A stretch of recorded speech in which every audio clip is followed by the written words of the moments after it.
Melbourne have finished round 11 of the 2022 season as the number one scoring team in the competition. They're in the top four, they're 7-4.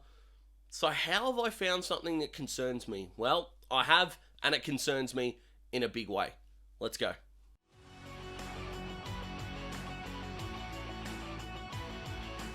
But just before we get started, I want to thank the sponsor of this video, Capital Edge Australia. They are the country's leading residential real estate and property investment educators. They are wanting everyday Australians to grow generational wealth through property and want to educate you on how to do it. Whether you're setting up a meeting or you just need an update, whether you need to find an accountant, builder, or conveyancer, it will cost you nothing if you work through Capital Edge. You are wanting to make the process as quick, efficient, and easy for everyday Australians. If you click the first link in the description below, you'll be able to get a free online copy of this book here, Becoming an Educated Property Investor. It is the third edition. As the real estate market trends and styles continue to evolve, so do Capital Edge Australia. If you want to visit their website, you absolutely can, capitaledgeaustralia.com.au.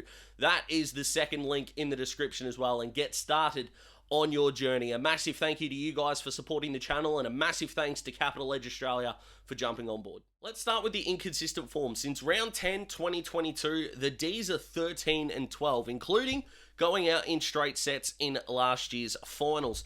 This is not a team that is looking as good as they are on paper. Now, you might be saying, yeah, but, and that's fine, especially if you're a Melbourne fan. Hey, I'd rather be a Melbourne fan than a lot more other teams in the competition. And by no means am I suggesting that Melbourne are going to fall off a cliff, finish bottom six, yada, yada, yada. None of that. They're going to be fine until they're not.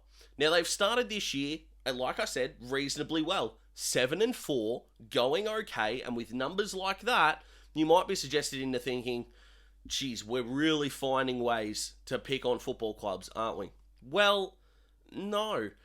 What is convincing us that Melbourne really are what they were in 2021? Or in fact, better?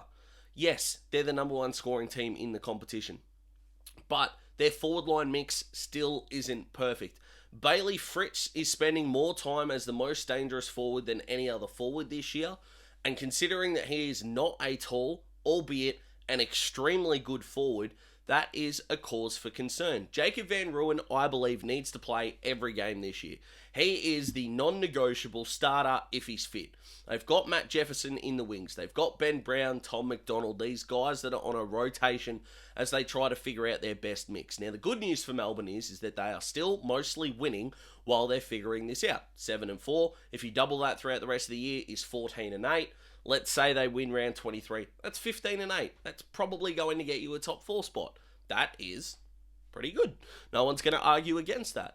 But if you're going into a final series with question marks, kind of like what the Dees were at the end of 2022, then however you go in the regular season ain't going to make a damn bit of difference. Now, the Clayton Oliver injury is a little bit untimely, but if you think I'm going to give Melbourne a pass because of their injuries and not other teams, you're out of your mind. Melbourne should have the midfield depth at this point to cover. And Christian Petrarca right now is flying. For the guy that was built up as A, the next Dusty, or B, the next Jordan De Goey, and then he was ridiculed for not getting the job done. He hit the crescendo in 2021 when he ultimately became one of the best footballers in the competition. And now as we sit here at the end of round 11, 2023, his year's actually now kind of going under the radar. I think he's going beautifully, as you can see via his numbers there. They're all elite, rated elite amongst all midfielders in the competition, which is crazy. Crazy good, crazy awesome, but still, this isn't about how Christian Petrarca is doing, how yada, yada, yada. This is about the fact that when Melbourne are given tests, real tests, they are failing. Right now, with the ladder as it stands at the end of round 11, they have played 4 top 8 teams. They're 1-3. They're 1-3. If you have a look at who they've beaten and who they haven't via the numbers there. Now, again, Melbourne don't make the fixture. I'm not suggesting that they do, of course. But at some point, you are going to come up against really, really good opposition.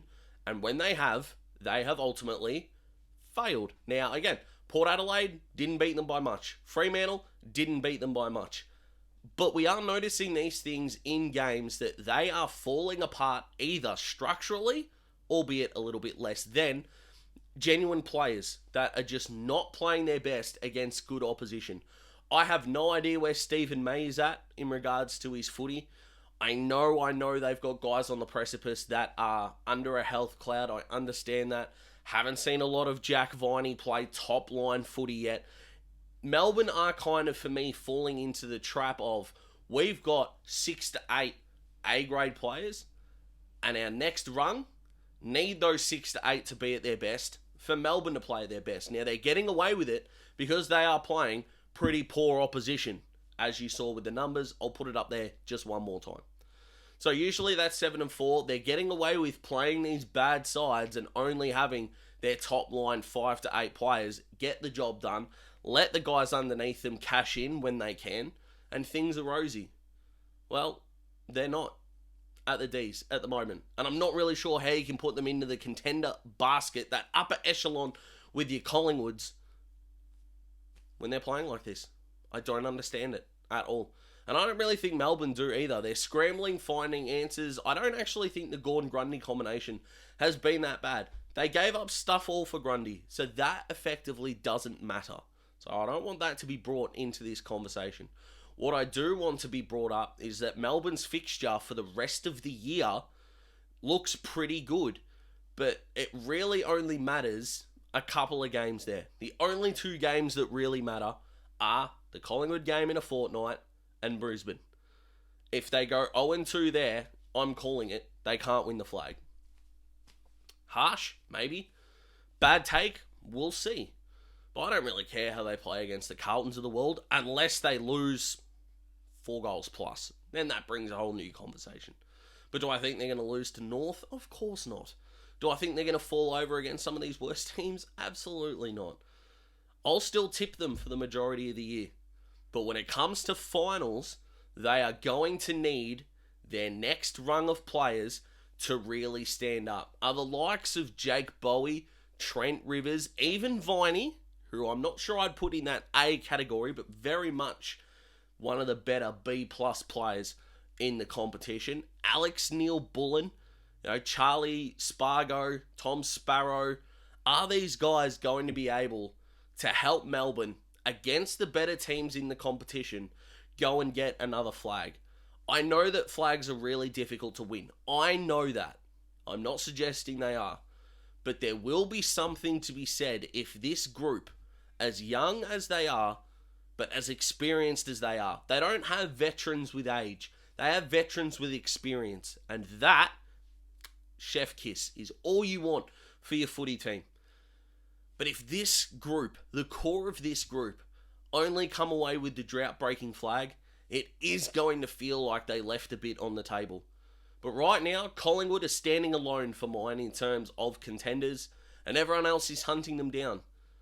But I just think that Melbourne are going to be thereabouts on the ladder, but I don't know if they're going to be thereabouts against the better teams once finals start, the way they're playing their football right now. Freo were able to take them apart in the third quarter, like they did in round 11 last year, it's got to be said, which was played, I think, 364 days apart. I think it was only 1 day off on the calendar, which was pretty cool, and a massive congratulations to Freo, who were fantastic. But the fact that Melbourne couldn't get one of those wins is a cause for concern, and how they play against teams on the ladder that start with a 1, I don't care how you play against anyone from 10th to 18th, means nothing to me. But how they come against other contenders, that's what I'm looking out for. So what do you think? Comment below, let me know. Where do you see Melbourne at? What was your highlight from the weekend? Comment below, let me know. Special thanks to Capital Edge Australia for sponsoring this video. You can join my Patreon at patreon.com/DazTalksFooty. There's quizzes, Brownlow Briefs, underrated, plenty more to come over there. A special thank you to those that already have. Enjoy your week. I'll see you on Wednesday night. Goodbye.